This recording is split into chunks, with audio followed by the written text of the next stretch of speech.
Thank you for joining us this evening. My name is Deacon Gary Harmeyer.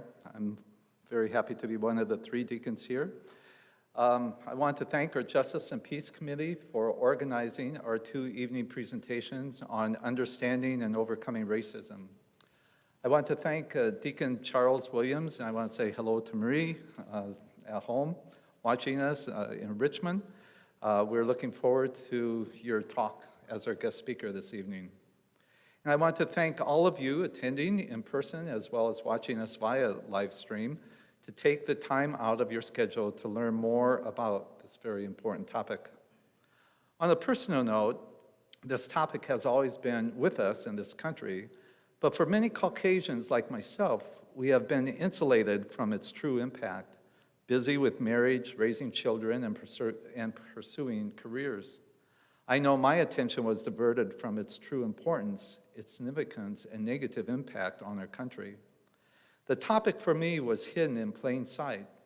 I totally brought into our country's narrative of in America being one great melting pot where one could grow up and become a president, a nation found under God with liberty and justice for all.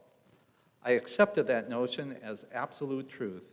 I believed that all anyone needed to do was to work and study hard, be persistent, and any of us could lift ourselves up by our bootstraps.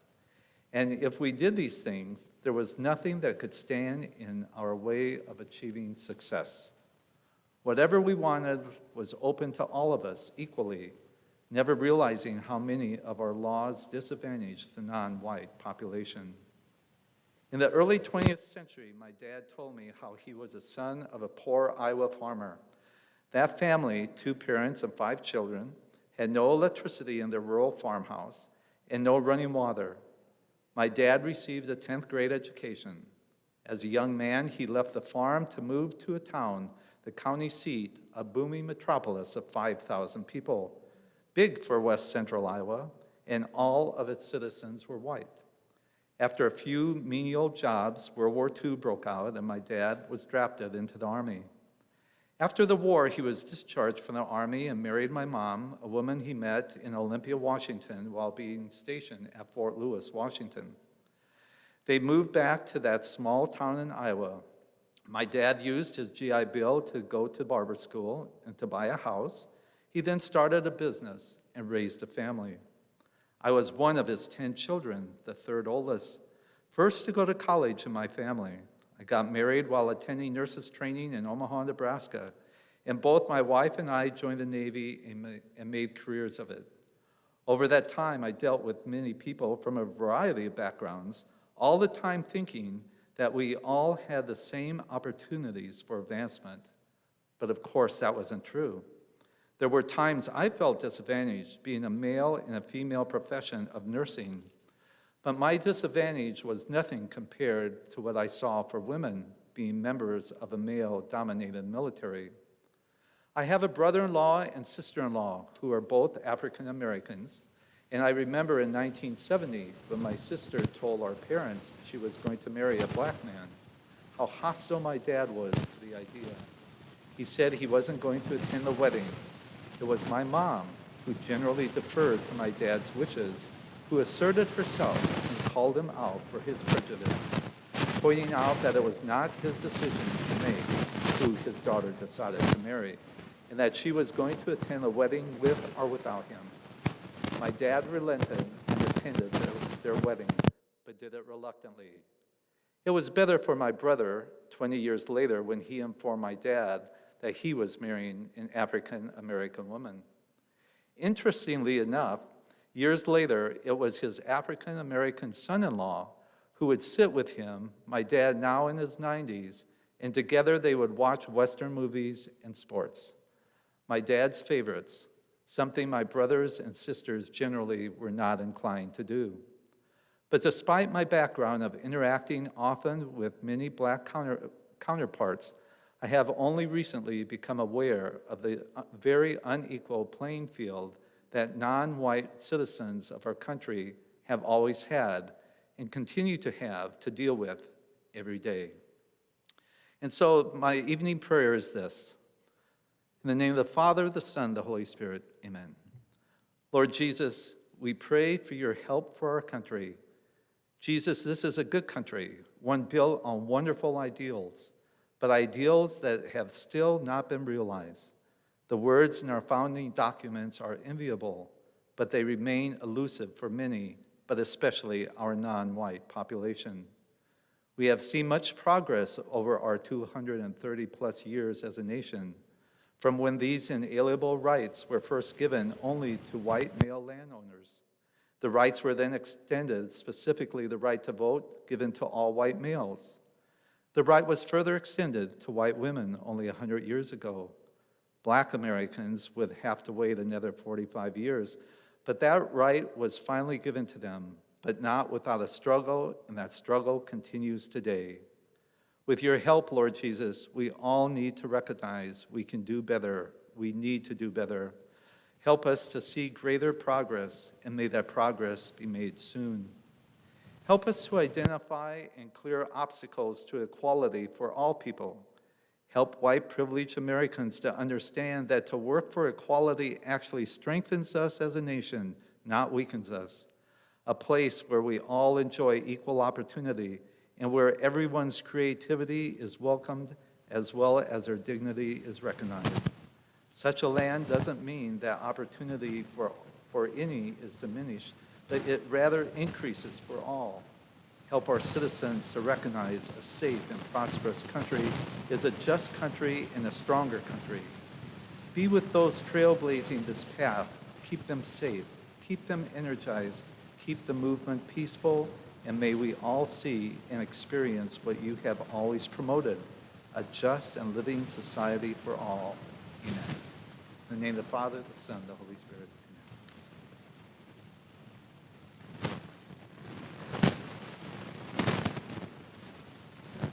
Thank you, Deacon Gary.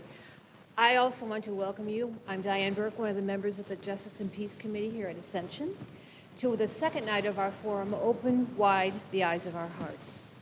We hope to build on the knowledge we gained last week and grow in our understanding of how we can overcome the problem of racism in our country. Many of you commented last week on the powerful video we showed by Phil Vischer. I wanted to point out to you that he has a second video in which he responds to some of the feedback he has gotten from people, and it's available on YouTube. It's called the Race in America Holy Post Part 2, and there'll be a link to it in the comments box for those of you who are online, but just go to YouTube and Holy Post Part 2. Well, tonight, we're honored to have as our speaker Deacon Charles Williams. Deacon Williams is a native of Richmond. He was ordained in 2013 and assigned to the Cathedral of the Sacred Heart. He's currently the director of the Office for Black Catholics. He's trained as a spiritual director and a facilitator in race dialogue. In his prior life, he worked for Dominion for 28 years. In 2016, he was recognized by Catholic Charities USA as the recipient of the Martin Luther King Jr. Keeping the Dream Alive Award. He comes eminently qualified to help us understand the history of the African American Catholic in the Diocese of Richmond and how the U.S. Council of Catholic Bishops' statement on racism can help to inform our call to action. At the end of his talk, we'll allow some time for questions and discussion. And lastly, as with all of our previous forums, we've ended with action steps to address the issue discussed. The discussion is a first step, but what do we do with it? And Deacon Williams has assured me he has some suggestions too, but we hope there are many in the audience and online. So we'll do this at the end, but right now, could we give a welcome to Deacon Williams?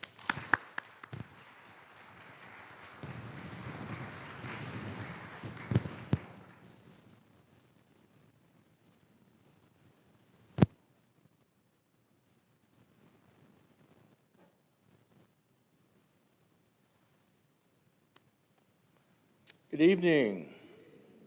Thank you for the invitation, and it's an honor to be with all of you this evening. Man, there's a whole lot of people here. What my bio does not say is that I'm married to my wife, Marie, who Gary gave a shout out to earlier. We have 3 grown children, a daughter-in-law, and 1 grandson. I'm here this evening on behalf of the Office of Black Catholics. I accepted the position of interim director in December of 2018. The Office of Black Catholics was established in 1980. Then Brother Matthias Newell was the first director. 2 years later, Sister Cora Marie Billings was named the next director of the office. My long-term vision for the office is to create a foundation that will help accomplish 5 things. I want to increase vocations, in the Black Catholic community. Currently, there is only one African-American priest in the Diocese of Richmond, Monsignor Walter Barrett, and there's only 4 African-American deacons in the Diocese of Richmond. Myself, Deacon Frank Nelson at Holy Rosary, Deacon Calvin Bailey down at the Basilica, and Deacon Chris Brown at Christ the King in Norfolk. I want to increase the enrollment of Black Catholic students in our Catholic schools. I want to bring the lapsed Black Catholics back to the church. I also want to increase the number of new Black Catholics. And finally, I want to connect the African American, African, and Caribbean communities together. I would like to start my presentation by quoting from Open Wide Our Hearts, The Enduring Call to Love, a pastoral letter against racism. The letter was published in November of 2018 by the USCCB, and I quote, "As Christians, we are called to listen and know the stories of our brothers and sisters.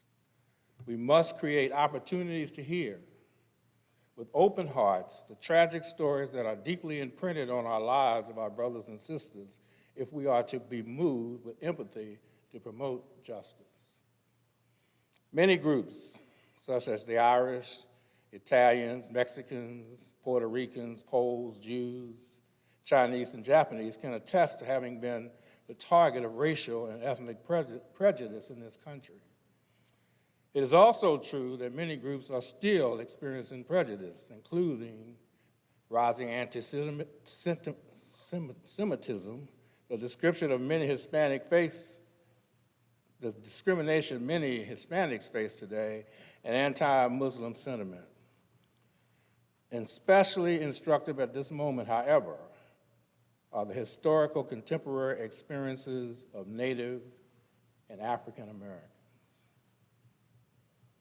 Now, the last time I checked, I was still African American.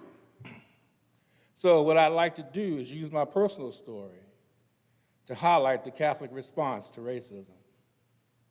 I will start with how I became Catholic and what happened 7 short years after becoming Catholic.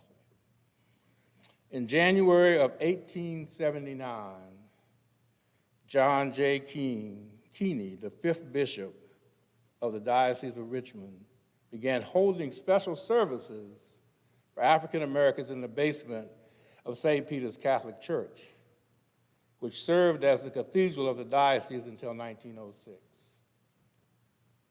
He later wrote about what he called an experiment to spread the Catholic faith among the city's community.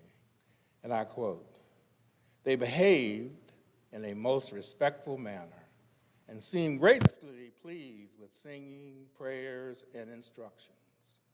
I intend to devote my own exertions to it whenever I'm in Richmond. May God grant fruit to our labors," end quote. 6 years later, Bishop Keeney's experiment did indeed bear fruit when he established St. Joseph's Catholic Church in Richmond, dedicated in November 22nd, 1885. It was the first church built to serve the city's Black Catholic community. 7 decades later, my journey as a Black Catholic would begin at this very church. St. Joseph's and the adjoining Vanderbilt Catholic School were located in my neighborhood. Although my family was not Catholic and I was not baptized, I started kindergarten there in 1955. Yeah, I'm that old. At the time, momentum was gaining for massive resistance. The state of government's effort to block the desegregation of public schools mandated by the Supreme Court's decision in Brown versus Board of Education that previous year. In 1959, Prince Edward County closed its entire public school system, rather than integrate. In those early years after that seminal court decision, the black community in Richmond feared that the city would follow suit.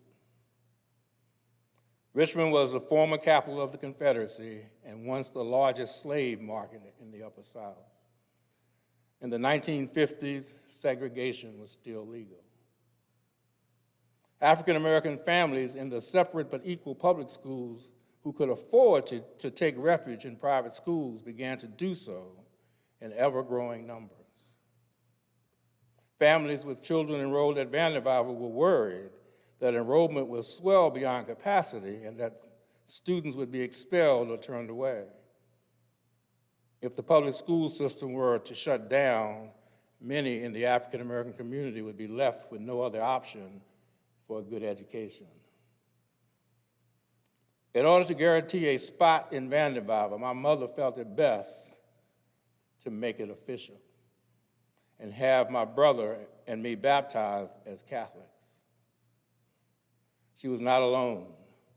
In 1961, when I was 10 years old, my brother and I and at least 10 other black children were baptized on the same day at St. Joseph's. Once baptized, we started attending Mass at St. Joseph's every Sunday. St. Joseph's, Vanderbilt, and my family's home were all located in the heart of an African-American neighborhood known as Jackson Ward. In its heyday, Jackson Ward was known as the Harlem of the South. It was an insular and self-sufficient middle and working class community. There were retail stores, a bank, movie theater, restaurants, barber and beauty shops, a farmer's market, and a YMCA. For much of the 20th century, it was an anomaly for a black neighborhood to thrive. This is the community where I lived, where I worshiped, went to school, and where I played. St. Joseph's Church was the center of my social life, the site of all my activities, and where I met all my friends. At St. Joseph's, I became a Boy Scout, learned to play basketball, and most important, learned about God. But my most vivid memories are being an altar server. Being an altar server meant you were viewed by the school as a good student.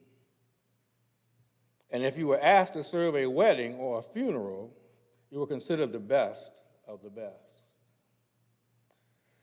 But it was ringing the bells during consecration that meant the world to me.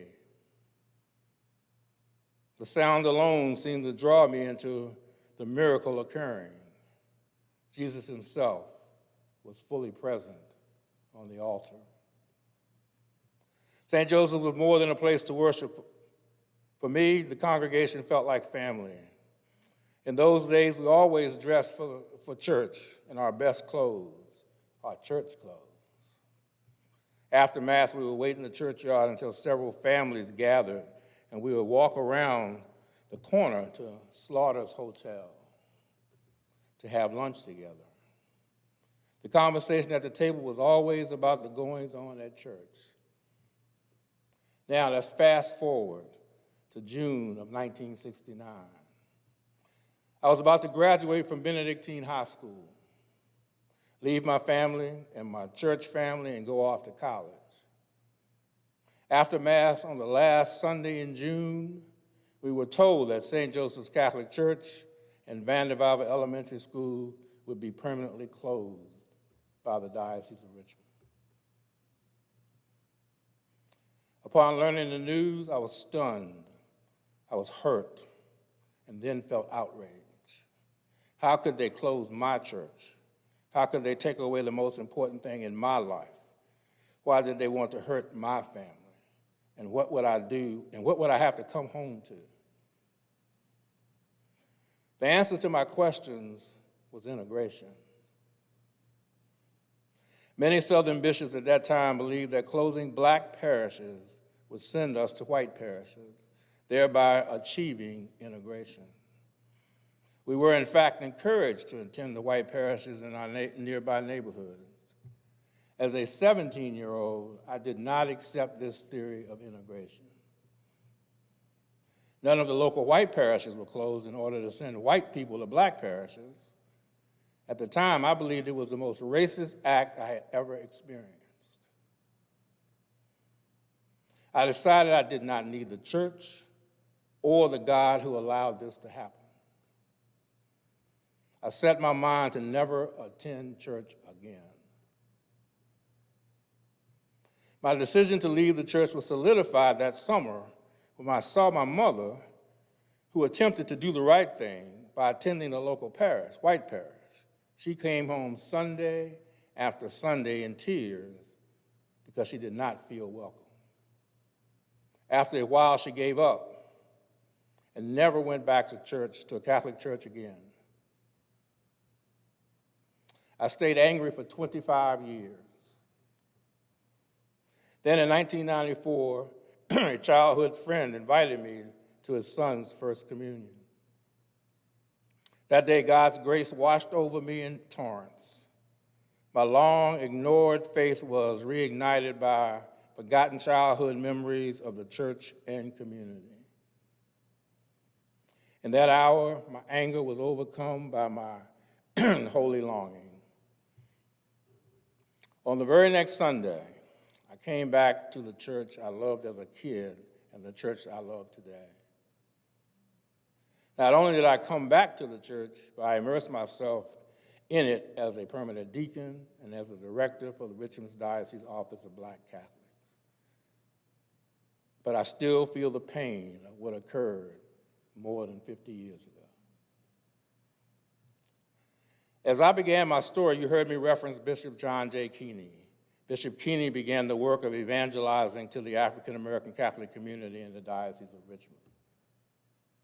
The next Bishop of Richmond, Augustine Van de Waver, significantly advanced this work. For the next 70 years, the diocese opened 24 separate churches, 14 parishes, and 10 missions, and 19 schools for Black Catholics. Schools became the primary means of evangelizing African Americans. Among them were 2 institutions founded by St. Catherine Drexler. St. Emma's Industrial and Agricultural College for Boys in 1895, and St. Francis de Sales School for Girls in 1899, both in Rockcastle, which is in Powhatan County. There was modest and sustained growth in the Black Catholic population for most of this period. As one indication of the trend, there were only 100 Black Catholics in Richmond in 1872 out of a total population of 25,000. There were few, if any, African American Catholics elsewhere in Virginia. From 1896 to 1946, some 4,700 African Americans throughout the diocese entered the Catholic Church. Black Catholics were mistreated for both religious and racial reasons. Some Black Protestants ridiculed us for belonging to a church that was primarily white and which they considered anti-Christian. Some white Catholics subjected African American Catholics to racial prejudice. For example, African Americans who attended white parishes had to sit in separate areas. In another sign of prejudice, Dennis J. O'Connell and Andrew J. Brennan, the 7th and 8th bishops of Richmond respectively, rejected prospective Black seminarians, even though there was a great need for priests in the diocese, especially in the African American community. But Catholic racial attitudes progressed. By the 1940s, as the national civil rights movement got underway, officials in Richmond Diocese started advocating for equality. In the following decade, Peter L. Irington, the 9th Bishop of Richmond, became the first Southern bishop to integrate Catholic schools, doing so just days before the Supreme Court desegregated public school systems in the United States. Irington's successor, John J. Russell, became a champion for civil rights. He also made the fateful decision in an effort to achieve integration to close most black parishes. Today, we have only 2 of the parishes still active that were built to serve the African American community. They are Holy Rosary in Richmond and St. Gerard's in Roanoke. So far, I have talked about events here in the Diocese of Richmond. When you look for a unified or national Catholic response to racism, it has happened 4 times in my lifetime. The first response was from the UCCB, came in 1958.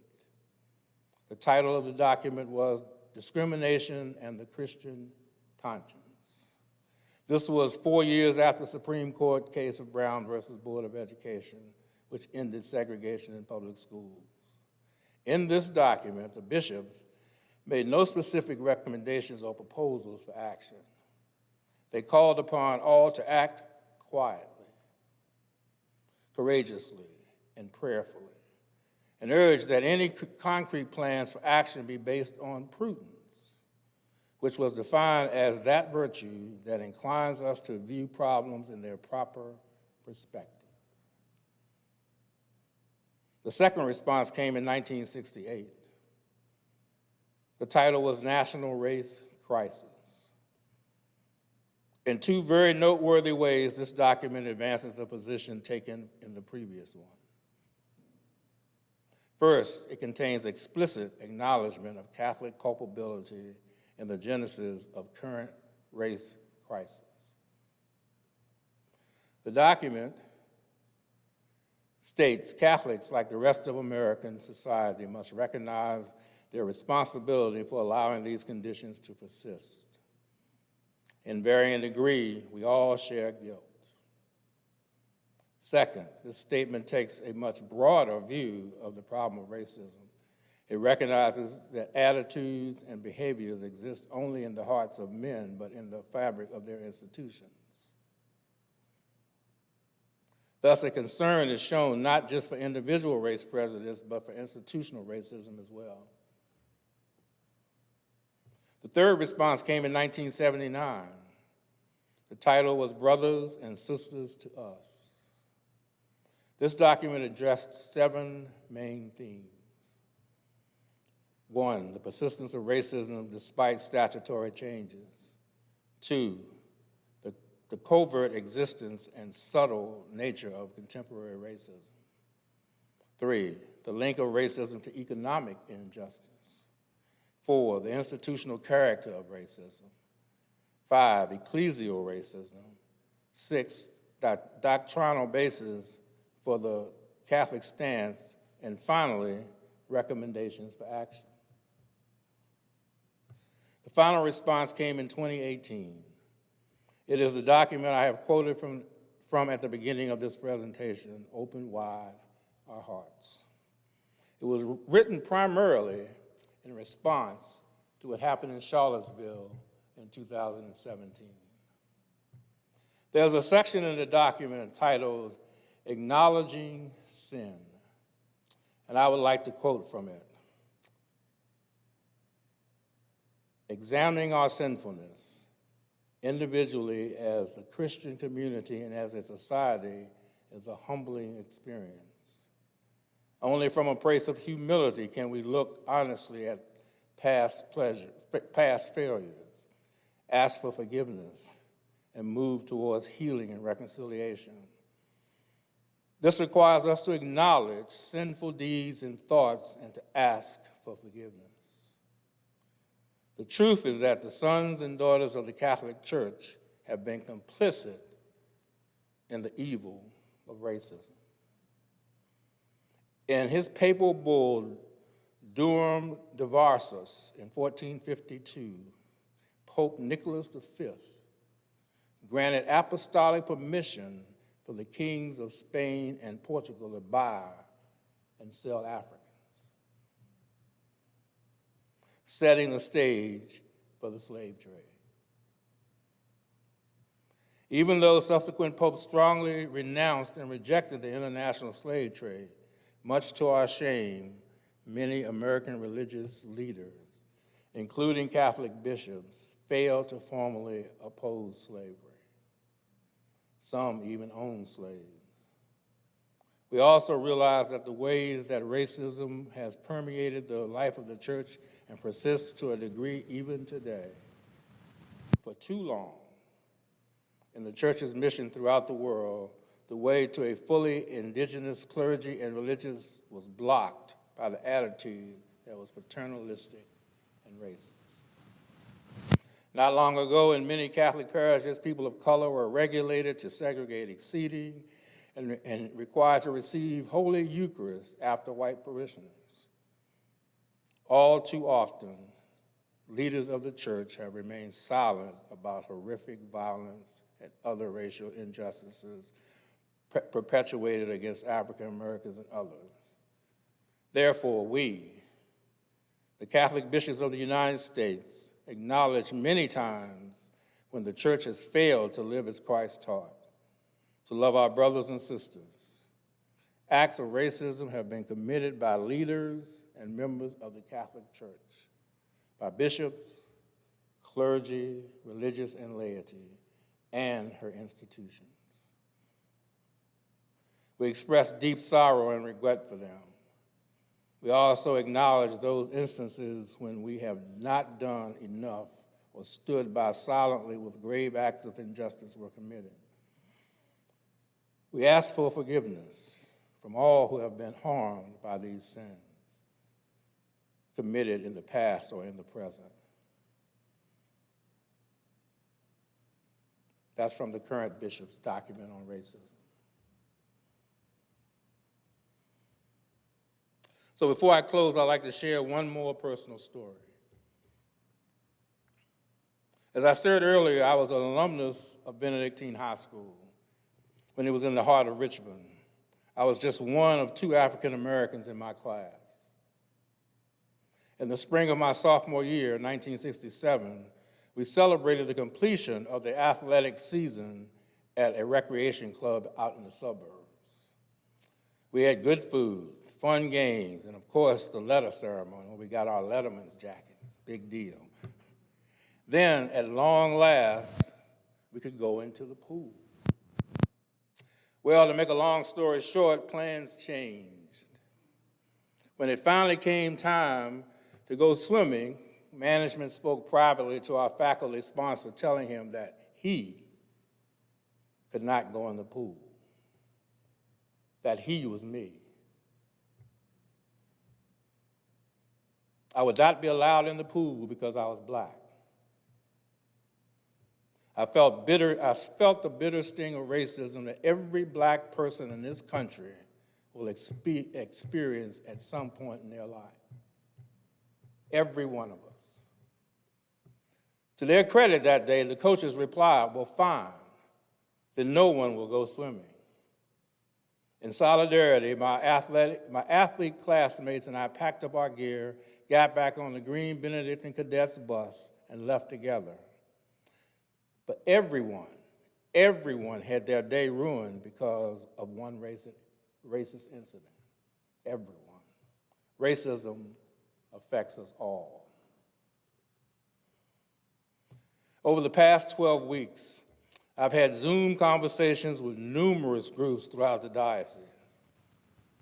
The common thread for those conversations has been the question of, what can we do? My answer is that the fight against pervasive systemic racism is still being waged, and there are ways to get involved there. But the much tougher job regarding race relations in this country is to change the hearts and minds of individuals. As Christians, we know that only God can change us. As disciples of Jesus Christ, our job is to help God make that change. Inwardly, we can do that by first dealing with our own prejudices and implicit biases.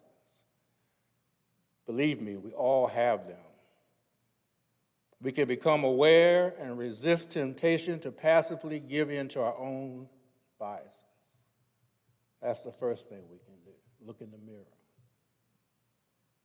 Another inward step to take would be to spend some time learning about and understanding the history of racism in this country. Do some homework. Outwardly, we can have the courage to call out the evil whenever we encounter it. When we hear the racist joke or the derogative comment about a group of people, say something. Let people know it's wrong, no matter who says it, be your mother, brother, uncle, sister, or whatever. You have to let them know it's wrong. With the headlines incessantly blaring at us, pay attention to the message behind the rhetoric and exercise your right to vote accordingly.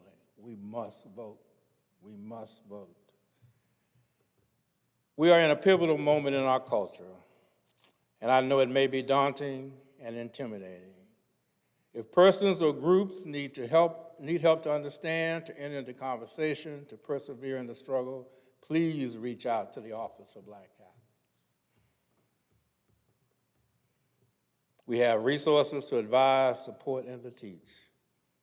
And finally, St. Paul tells us in 1 Corinthians chapter 6, verses 16 and 17, because the loaf of bread is one, we, through many, are one body, for we partake of the one loaf. Sisters and brothers, behaviors injurious to one part of the body destroys the health of the entire body. We are one body. Thank you.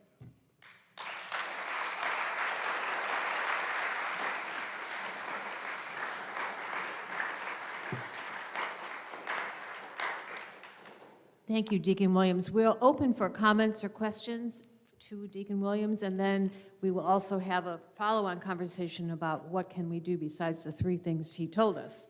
So we'll open the mic here. If you'd like to speak, come up, and Christine will respond to people who are online.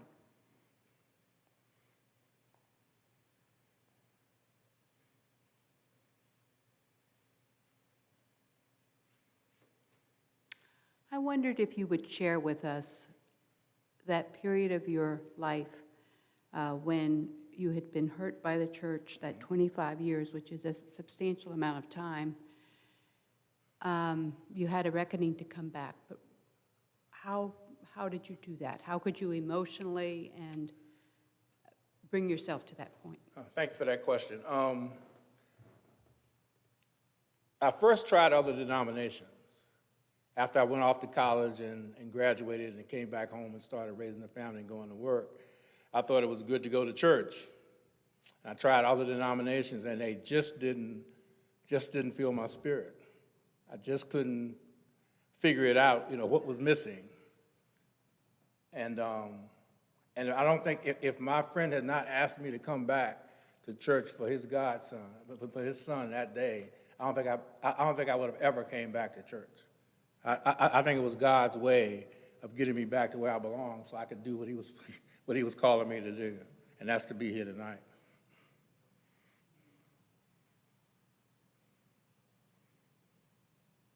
Yes, sir.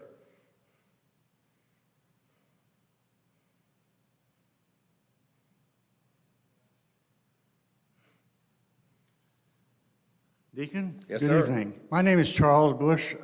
Great first name. Charles. I've been a member of Ascension ever since it was established. Now, I'm retired from Virginia Beach Police Department, and I was a master police officer and a field training officer. Now, and I also grew up in the Midwest mostly, with all the experiences from Medgar Evers being shot in the driveway, and all the way up then in 1964 with the Civil Rights Act. I'd like to see in this day and age that the public would greatly understand better about law enforcement. There was a letter in the Catholic Virginian, and they had a priest. I'd never met him. But I asked myself when I read it, has he possibly ever done a ride-along with an officer? Or has he been a police chaplain? That's a positive side, okay? Right.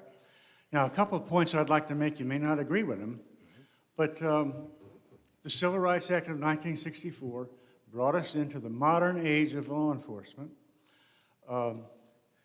The Justice Department, everything changed. Because I do remember my home city, St. Louis, and I do remember times before that.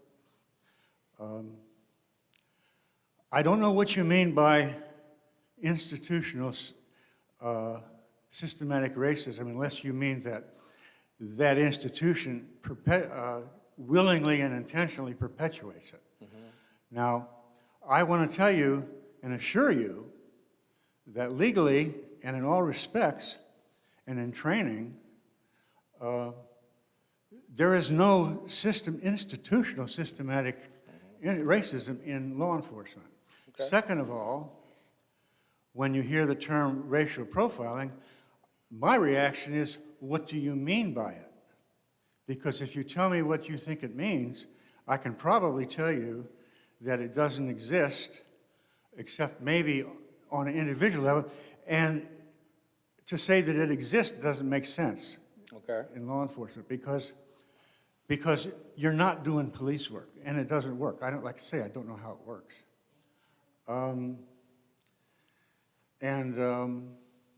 A third point would be use of force, okay? We just had one in Los Angeles, okay? The proper place to settle that is in court, right? And we all, as Catholic police officers, St. Michael the Archangel is our patron. So that's a very special thing, not for all of officers, but for the Catholic ones especially. The use of force thing is, training, I wouldn't profess to know what somebody else's occupation is like. Okay, and I understand that there can be possible conclusions. You can look at a video or something, and you think you know what happened. But when you get into the nitty-gritty of the actual standards, procedures, mentality, thinking of what an officer does, like in training, it may be a lot of rash judgment there. So I just want to make sure that we become more aware of what prejudice we might have against. And thank you for your comments, and thank you for your service, sir. We appreciate it. Charlie brings up some really good topics that could be another forum. Yeah. But Can so I maybe, respond? in the end, I would like you to respond, but also in the interest of Yeah. time too, he gave us lots of things, Charlie, we made great points. Yeah. But maybe you could summarize the response, and Charlie will keep that in mind for another option. Absolutely. Prejudice is born out of personal experience. Prejudice is born out of our personal experiences. I've been stopped probably 7 or 8 times by police officers for this, that, and the other. And all I can say from my personal perspective, just speaking for me, I'm not speaking for anybody else. When I see a police officer behind me today and I look in the mirror, I am afraid. And I don't think that comes from me being a coward or me being scared of anything. But I actually get in another lane, hopefully, so that officer can go by, and I have a collar on. And so that fear comes from somewhere, sir. It comes from somewhere. I'm not just making it up. But I thank you for your service, sir. I really appreciate that. We have a question online. Is Bishop Nestout making a statement about racial justice, encouraging Catholics to get involved with public prayers or protests? Sure. The week after the George Floyd incident and the Amy Cooper incident, May 25th, the very next Thursday, we had a prayer service of reconciliation at the Cathedral of the Sacred Heart that the bishop allowed me to lead, and he gave a reflection during that prayer service. And then the next day, he actually had a statement come out in the Catholic Virginian on his on his view on racism and what he encouraged people to do. So I encourage you to go back and read his statement to get his perspective. But he's behind my office and what I'm doing 100%. I can guarantee you that. Yes, sir. Hi, Deacon. Tom Steffens. First of all, thank you for braving I-64 and the tunnel and coming here. Those of us who live on this side of the tunnel, who haven't been through it in years, just appreciate that. Secondly, on your comments about closing St. Joseph's, Yes. boy, that really, really resounded. I thought that talk about unintended consequences, and Yeah. that you felt the discrimination that clearly was taking place there. And when your comment about why didn't we close white parishes and let them go to the black parish, was behind so many different actions that we might think about. So I thank you for that wonderful example. I'm sorry that it went and pierced your heart. I'm glad to see that Jesus healed that. He did. My real question for you is, okay, you've been around the diocese now. Do you have a sense of the diocese in regard to racism and coming up against it? And is there any particular area that, any particular parish perhaps, that you see is leading the way that, I mean, we're quite happy to follow anybody else's examples, and trust me, your 3 recommendations will be at the top of our list. Thanks. Well, no, first of all, y'all are doing a great job down here. Y'all are doing a great job having these conversations, having these forums. As I travel around the diocese, I have become very, very hopeful. Lots of parishes are wanting to do exactly what you're doing. They just need somebody to push them and get them started. But they're having gatherings. We just completed a 4-week book study on Brian Massingale's book, and the name escapes me. This young lady is going to help me with that. Racial Justice and the Catholic Church. And we had 40 people attend the book study over a 4 weeks period. I'm going to do something with the Catholic campus ministers coming up very soon, and it may be that exact same book study. But people are wanting to do something, and that's why I'm encouraged. And some parishes it's easier to get it started than other parishes because people don't feel that they have what it takes to get started. And I just tell them all you have to do is invite people to come and have a conversation. It doesn't take a lot to get it going. But I'm encouraged going around the diocese that lots of people are trying to do the best they can and handle this situation. So I applaud y'all for doing this. Y'all are way ahead of the game. Hi, I'm Lisa Lydell, and I work here at the church. I had an opportunity several years back, along with Deacon Gary, and I can't remember who else was there, to attend an enculturation workshop. So one of the things that I would say, and just want to kind of put an exclamation point after, is education is key. Yep. And really that self-examination. In that course, that workshop, we had to do kind of a self-evaluation test, answer certain questions, and then it told you what some of your biases were that you might not even know. Yeah. Not necessarily racist, just biases in general, and it kind of went over how people were formed by their environment and everything. So I would just say education is key, and that might be one of the things we need to look at is to better educate ourselves, not just on the history of the diocese as far as the Black people, but learning more about ourselves. And then I think your example of how they closed your parish is kind of a great example of non-intentional systemic racism, right? But I would submit to you that most of the people that I know in that parish to this day believe it was intentional because they don't believe that the bishops had the guts to ask the white parishes to close. Right, but it is definitely, in my mind, an example of systemic racism because it just went through the system and was approved. Right. And has had lasting effects for many people. Well, you know, you have to look at the Catholic Church a little bit differently because we have a hierarchy. We don't need approval. The bishops don't need approval. So, you know, the Catholic Church is a little different. It's a little different structure. Yeah, there's no democracy in our church, unfortunately. And we're at the low end of that hierarchy. Oh, come on now. I'm Ruth Brogan, I also work here. I'm not sure if it was fortunate or unfortunate, but I attended Norfolk Catholic High School. And in 1954, as a freshman, I was one of 3 or 4 people, freshman students, who went out to the street to welcome our first and only black student in. And you said you were one of 2. We have been talking about white privilege and looking at the book White Fragility, and I just wonder how you felt as one of 2 African-American students in an all-white school. Well, you know, that's a really, thank you for asking me that question.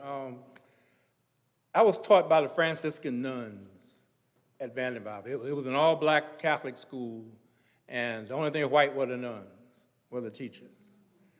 But as I look back, I give them credit. They did not buy into the stereotypes of that period in time. They didn't believe that black kids couldn't learn or that they didn't deserve to be taught. We were taught. We were taught to be the best we could be and to be, and that carried over into high school. I remember my freshman year when the priest would ask a question, my hand would go up just as fast as anybody else's hand in the class. So I look back on that time as a time of where I was educated very well in formation. Well, but in going into high school, to answer to more of your question, my parents, I hadn't planned on getting into this, but my parents at the supper table did not particularly care for white people, especially my dad. My dad had a hard upbringing. You know, he used to work in the fields and that kind of thing, so he had a hard upbringing. But he believed that for me to get the best education I could get, I had to be with white people. So it was no choice for me on where I was going to school. I was going to school where white people were. And so when I walked into that environment, I was just doing what my parents told me to do.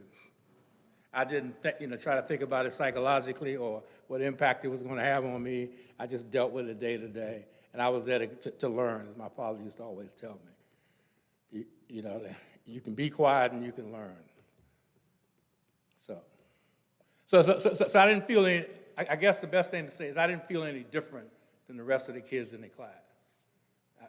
I didn't feel, I got called the N-word a couple of times, and that, brought reality home every now and then, brought me back down to reality. But that didn't happen. By and large, I was treated very, very well at Benedictine. Very, very well.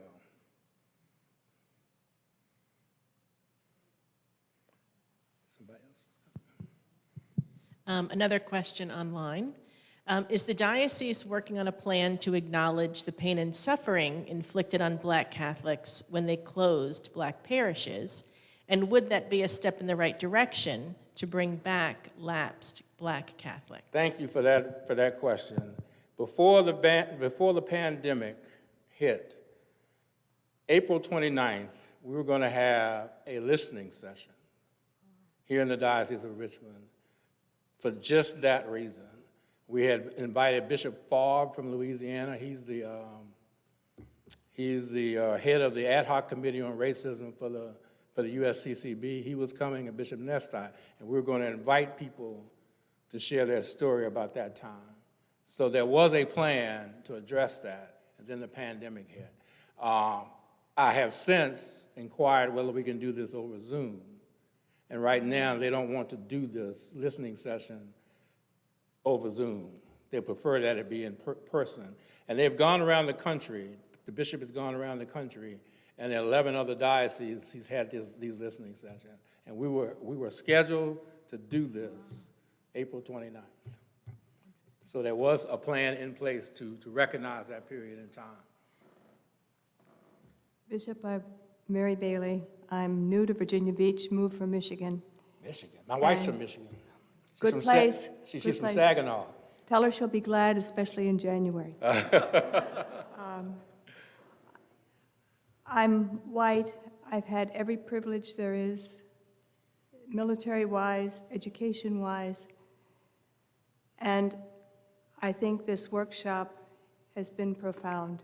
Good for you. And I just have to say, whether it's whatever stories we have to keep telling them. Absolutely. I don't know how else we change people, but I think hearing the hurt and hearing what I never experienced has got to change us.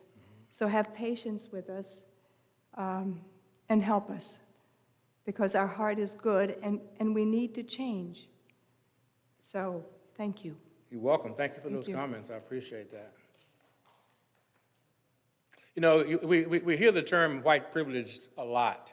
You know, when people ask me to define it, the best way I know to define it is white privilege is no matter what difficulties you have in life, what problems you have in life to overcome, the one problem, if you're white, that you don't have to overcome is the color of your skin. That's white privilege. You wake up every day and not have to talk about or think about race. That is white privilege.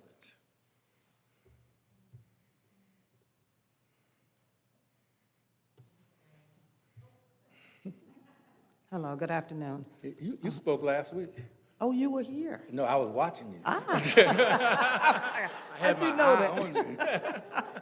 Okay, well, actually, my comment is kind of relating from my speech last week, because I am from a family of 9, and my mother and father sent 7 of his school-age kids to the white school. Okay. We didn't have a choice. And we did not feel any different, you know. And as I said last week, we didn't feel any different. We had friends for a lifetime, but our teachers treated us differently, but we didn't know, Okay. you know. So that's my story, you know. Okay. So I can relate to you. Well, thank you. Thank you.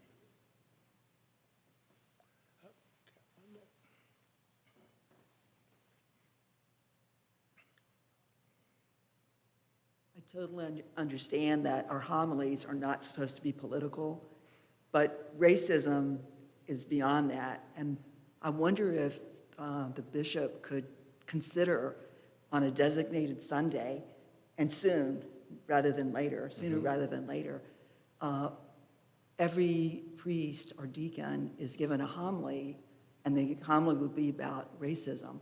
Okay. And give us all something. We're all Catholics, and we're all going back to work on Monday or the next day. And that might come up at the water cooler, or, you know, you might be sharing those ideas with other people.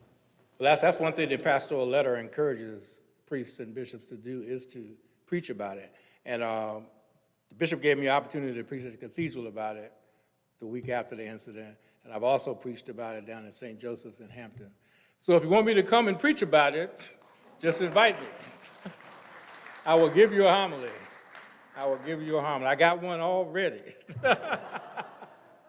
All ready to go. I can just dust it off to fit the gospel. But that's a good idea, ma'am. That's a very good idea, and I'm going to suggest that to him.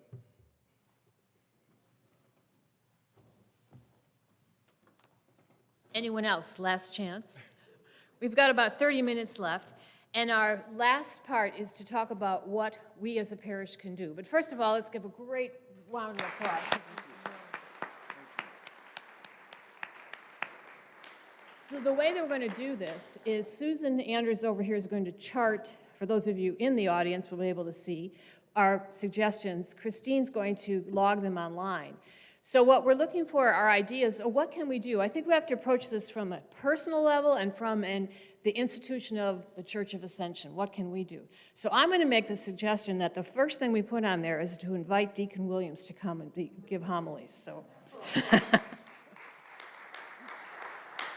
So, ideas, thoughts. This is the challenge. What do we do, really? Come on over to the mic so everybody can hear it. I'll just reiterate that it would be nice to have some kind of self-evaluation tool that each one of us could take to maybe highlight and show us our own biases. It will help us in all areas, I think. I know it did for me. Great.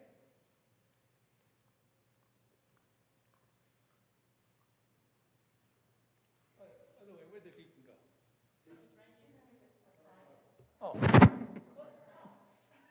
Lisa doesn't just work here.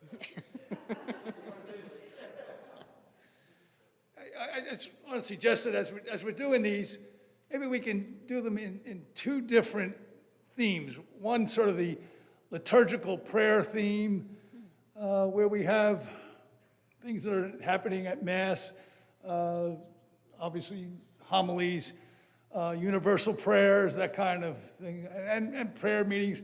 And then some practical side, things like advocacy. And in our parish pastoral plan that is approved, we are going to have Sunday school. We don't know when it's going to be and where it's going to be and what time it's going to be and how it's going to work yet. And it's not scheduled to happen. But maybe one of the first topics in that Sunday school could be the book study on racism in America, or whatever that Brian Massengale's whatever book, that title right. was, yeah. But those two things, so that we're not just talking about, let's go join the local protest, as well as what are we going to do prayerfully. Come on over to the mic, Charlie.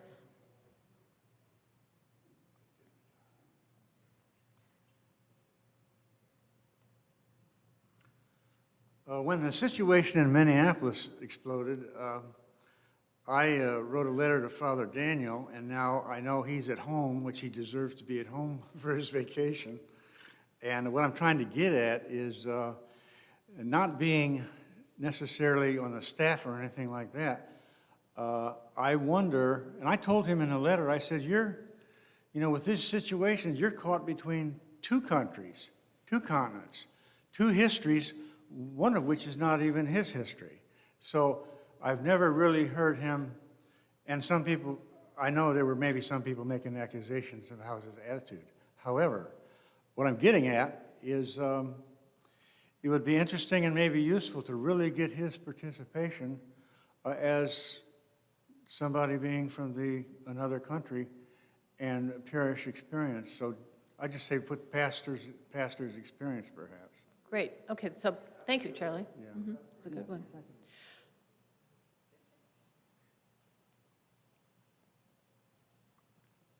This is a tough one for an election year, but we live in a country that tends to label people.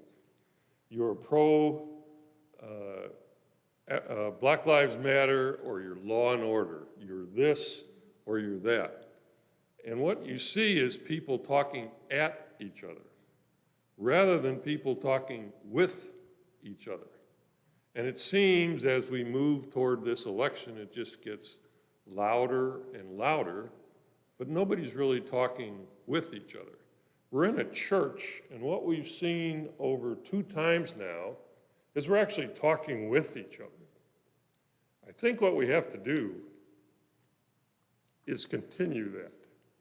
We have to look for ways to continue the dialogue. And Deacon, maybe you have seen that in other parts of our diocese where people have encouraged the dialogue. I mean, I listened to Charlie, who's been in law enforcement, and he's got a good case. And what we need to do is bring the people together, because I'm sure there's an awful lot of great people in law enforcement, and there's an awful lot of people on the other side that want to talk together.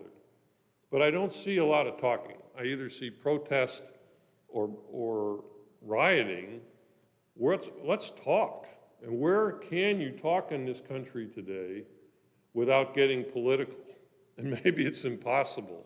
But if you can pull the politics away and you don't label you're this, you're that, and say, let's settle down. I think we've got a fairly decent group of people around us, but we still got those problems. maybe we can start a dialogue here. So I'd like to put on the list, how can Ascension Parish be a center of the dialogue, not of the protests? I mean, I'm not against protest, but I want to see constructive protests that lead to solving the problems, not creating additional problems. And how do we get all sides, because I don't think this is just two sides, I think this is multiple sides, sitting down somewhere and talking about it. That's my thought. Looks like we have an online. A few online comments. A public prayer forum for healing and reconciliation.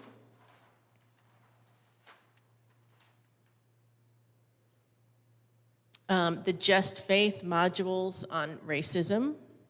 Can I comment on that? There are, Sure. if you're not familiar with Just Faith, they have a number of educational opportunities to participate in. One is on racism. There's 2 levels. And actually, at the back of the church, there are some flyers that you can pick up, and you have a contact person. One of them will be here, sponsored by the Church of the Ascension, the one that Nancy Hess is running, and the other one, I think, is at St. Andrews across the street.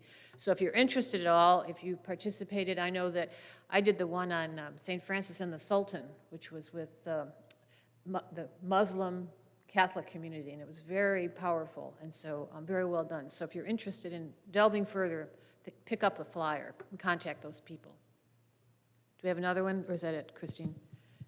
Just another comment was, be a friend, make a friend, and bring a friend to Christ.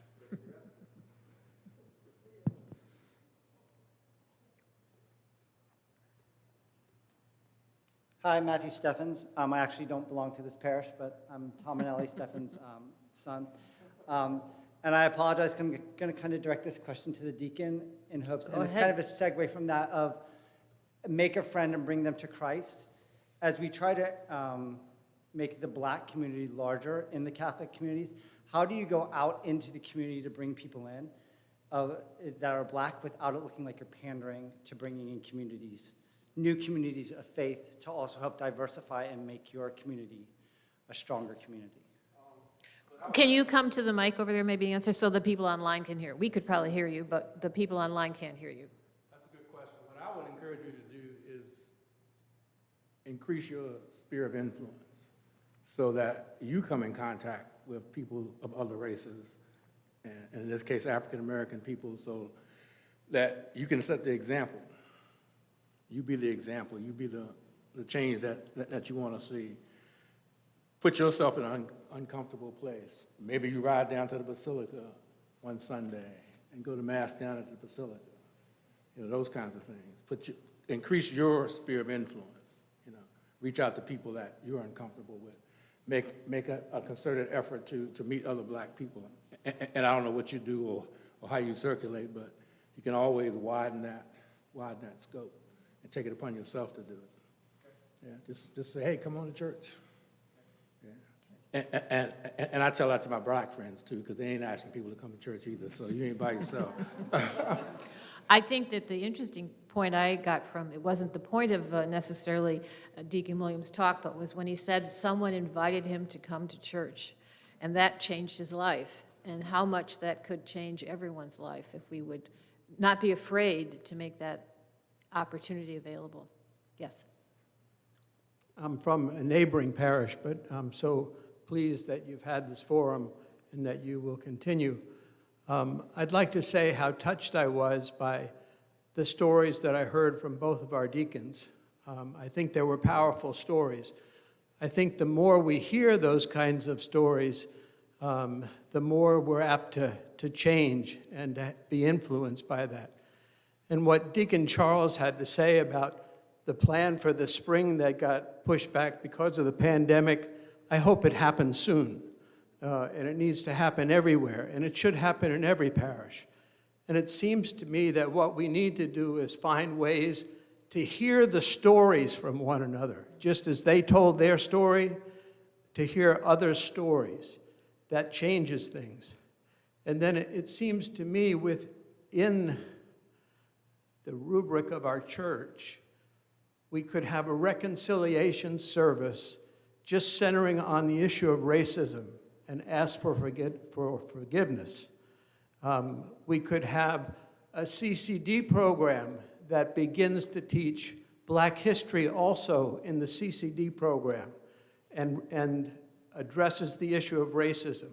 You could have it for young adults as well, so that they listen to one another, but that they get introduced to the issue of systemic racism and how we need to address it, and each of us needs to play a part and address it fully. And then also have adult education that addresses it. The Just Faith programs, as you've said, I've participated in them for the last 20 years. They do make a difference. And the module right now on racism is a powerful one. And again, it goes back to us listening to one another, and the power and the love that comes from listening. So I was deeply touched by these two stories, and each of us has a story, and we need to find a way to listen to it. Thank you. Thank you. I have an idea as I stand up here listening that this list that we're compiling, it gets shared with everyone in the parish, that we put it in the bulletin, or it gets somehow sent out. I know bulletins, I don't know how much they're read these days because, or maybe Christine, you're the communicator. Somehow, these are the things that we said we thought we could do. So other people can hear what we've been talking about. So that's my end. Come on up. So comment online. How do we reach those who are racist if those who are here feel that they don't have that racist, as they say, bone in their body?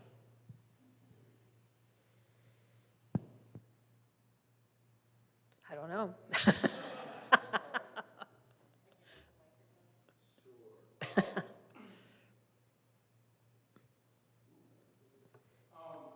First of all, I cannot look at Deacon and know what's in his heart and mind.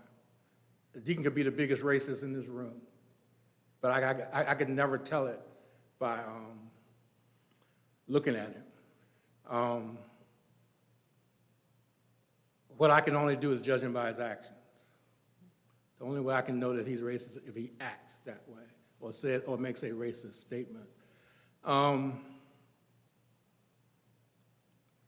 That's a hard thing that's a hard question to answer. But what I will say is that that's where the conversation needs to happen. The conversation needs to happen where people don't think like me. I need to have a conversation with people who don't think like me, who don't believe like I believe. That's where the conversations need to happen. And that's where the toughest conversations are, in places where people don't act and think like you. And what you can do is, if you know somebody like that, invite them. They should have been invited to come here so that you can have a dialogue. But I've been doing this since 2007. Some people's minds you're never going to ever change. But what you have to learn in doing it is to keep on talking. Because my job is to maybe get somebody's heart just to melt just a little bit so the Holy Spirit can get in there and God can get in there and do his thing. Good. I can't change anybody, and none of us can change anybody. All we can do is keep trying, and the rest is up to God. Thank you. Christine, is there another one? Oh, wait, we have someone waiting to speak here. Come on. I'm Johnny Hilton, parishioner here. I'm a retired police officer also. I was also reminiscing when you were talking about race relationships. When we were drafted in the Army, 1965, I reported to Fort Benning, Georgia, along with about 800 other draftees from different parts of the United States. And I was assigned to a company. In that company, you had many blacks, Spanish, Asians, whites, all together. And the drill sergeant was the organizer and the trainer of your company. There was two of them. And you had to get all these different people together and have them thinking to do a mission and become a team. And I looked around. They took all their hair off. They gave us all the same uniforms. Everybody was looking the same, and they had feet, this is how bad it was, painted on the ground where you had to step there at attention. And after a lot of screaming and a lot of yelling, he got us into the barracks and set us down and says, you are a team. With trust and respect and reliance on one another, we will accomplish what we are here to do. And this person here may be in battle and have your back. You have to trust him with your life. And I remember those words as we all went through the basic training and we marched proudly together at graduation. All that I had learned and taught there, that I ended up having to trust somebody, a black person, a Spanish person, someone I didn't even know, and got to know them and respected them and even loved some of them. And some of them perished in battle. But that's how they did it. And it is trust and respect and getting down and talking with one another in the barracks about what they believe and what the problems they are having, and share those problems together, sitting in the barracks when we had our time. We didn't have much time because you go to bed, you get up at 6 a.m., you run 5 miles, and then also the chaplain, which happened to be a Catholic chaplain who was assigned to our outfit, would sit down and talk to us. I mean, everybody. Everybody goes together. You're assigned a number. You're sitting next to a black fellow, whether you like it or not, or an Asian or whatever, and you get to know that person. He says, Jesus does not look on your color. He looks on your soul and your spirit. And that's what you have to change and have to put together. And that's what I've learned all this time, even as a police officer. I don't want to take a lot of time, but as a police officer, I'd pull all blacks, I'd pull over whites, you name it, Arabs, people from different countries.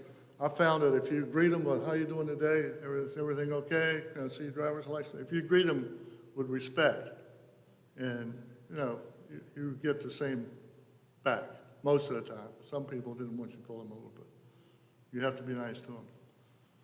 And I think respect and trust, I think the drill sergeant hit it on the head. We would die for one another. That's all I have to say.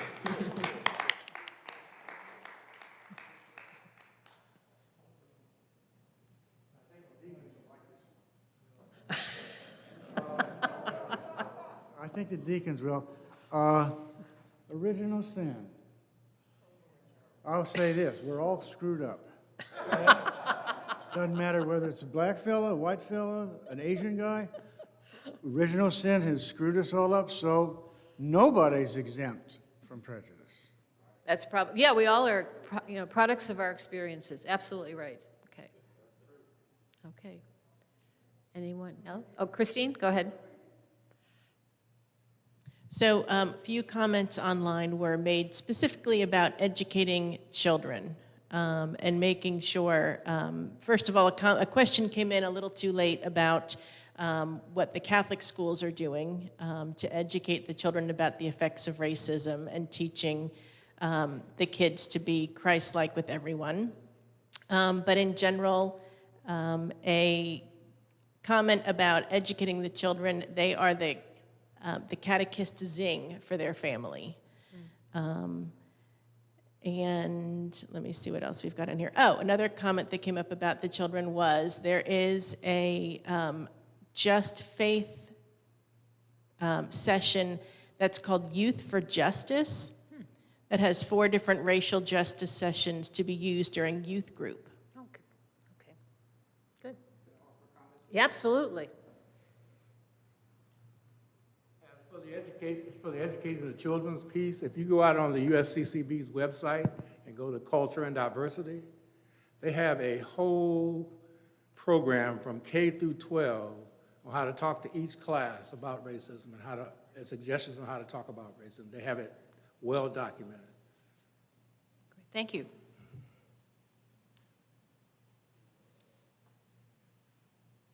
What if we would reinstitute the prayer after,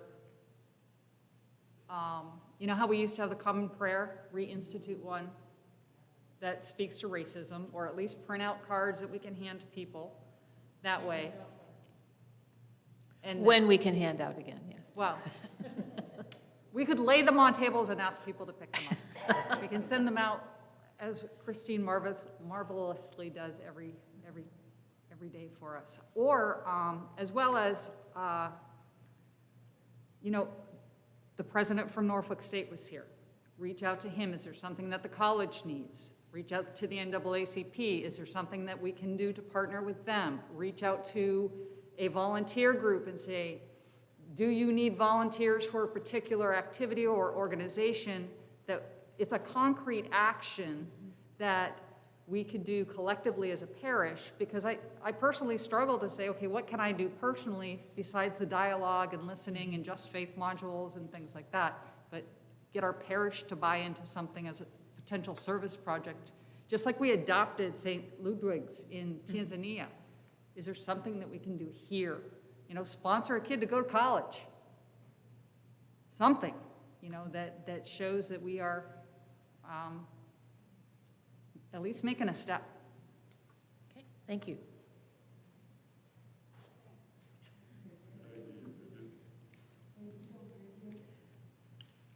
I'm probably going to get somewhat chastised, but as a liturgist, oh, it's Diane. Hi, everybody, the piano player.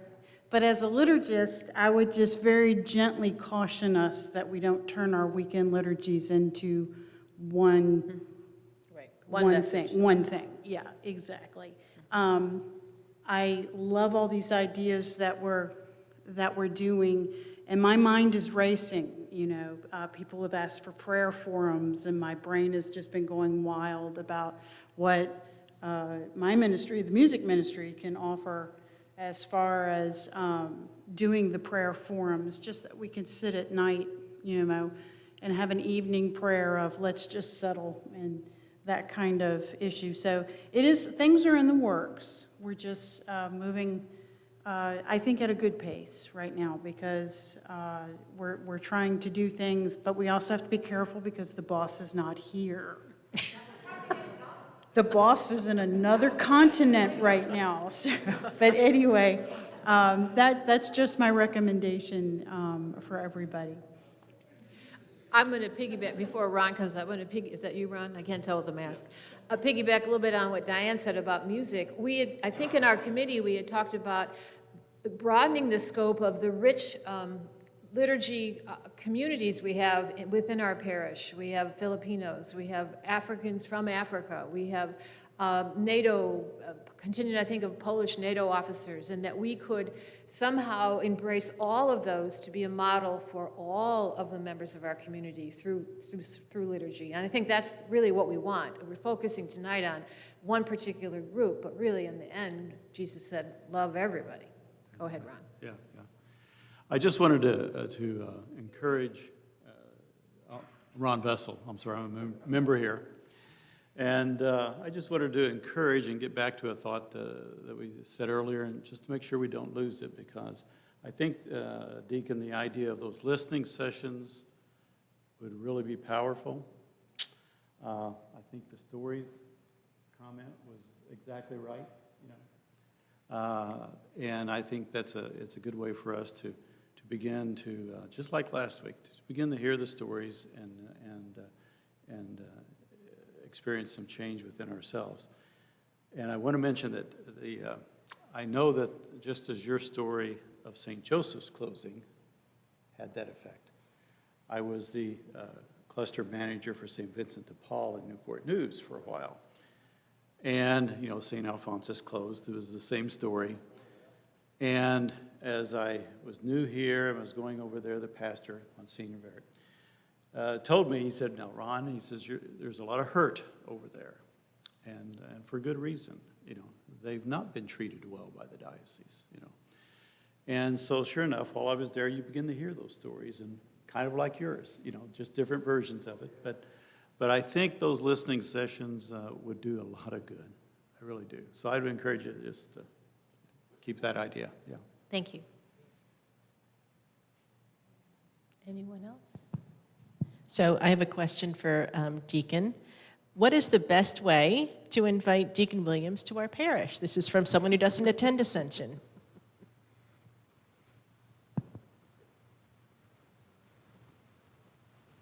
Just go out to the diocesan website, and there's in the directory, there's Office for Black Catholics in the directory. That's how I found him.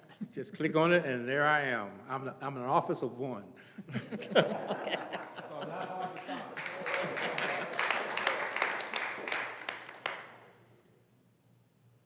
Anyone else? We're right at about at our time. Well, I just want to thank everybody who came, those online, and how many do we have online tonight, Christine?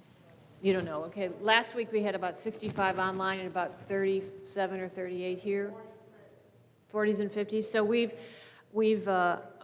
I think we've really accomplished our purpose here to get the ball rolling.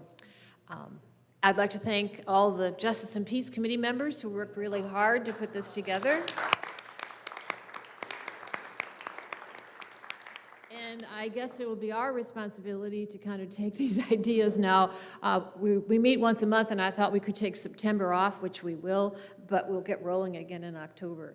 And so I'd like to ask Deacon Gary to come up and close with a prayer.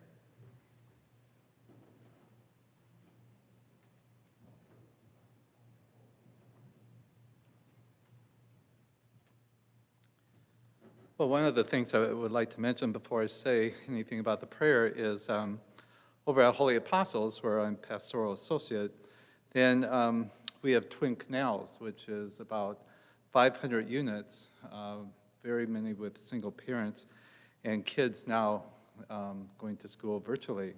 So we call over there and we ask them what possibly things we could do to help them out. And one of the things that we were told is they needed earbuds because now that they're having their classes at home, there's a lot of kids in the house and everything else. So earbuds with microphones on them. So we're going to buy them several hundred of those. I thought it was very interesting, the comment that was made about preaching on racism. And the way I had already figured to end this evening, but it certainly matches in with that, because what you're going to hear on Sunday is you're going to hear the first reading from Ezekiel. And what it talks about is it talks about people who, especially in church leadership, that when they see something amiss, then they need to correct the person that's causing that particular action. And that if they don't correct that particular action, then they're as liable as the person is who's actually committing that action. Whereas if they do bring the charge to that particular person that this isn't living the way God intended, then it relieves them of that responsibility. So that's the first reading. The second reading is, well, first of all, then the next one is a responsorial psalm, which is, if today you hear his voice, harden not your hearts. And certainly when we had talked about there are going to be some people that you maybe cannot ever get through, but one of the things that we need to constantly pray for is that God softens their heart so that they do understand that, first of all, they are not perfect, going back to original sin, and also the fact that we all need to take a look at ourselves and where we really have the blind spots. Our second reading is from Romans, and the thing that it says here is, you shall love your neighbor as yourself. Love does no evil to the neighbor, hence love is a fulfillment of the law. So again, I think it's perfect for the topic that we're covering this evening. And then finally, the gospel reading from Matthew is one where it talks about if you see someone who is doing something wrong, then bring up that wrong to him. And if they don't listen to you, then take a second person with you to try and correct their behavior. And if not that, then bring them to the community. And I think that's what we really have the responsibility for doing as Catholics. You know, we certainly heard this evening, our faith tradition has not been always one that has been leading the way in these areas. We have now turned that corner, but a lot of people will say we aren't aggressive enough in pushing that agenda. We need to do that. Racism is a sin, just as our sign out front says. And so our responsibility is that we need to bring this before people. We need to do what we can, as we're doing this evening, and we will be doing in the future, is to be bringing these things forward so that we can be a shining example of love your neighbor as yourself, asking people to treat others as they would like to be treated themselves, and racism would go away. Amen.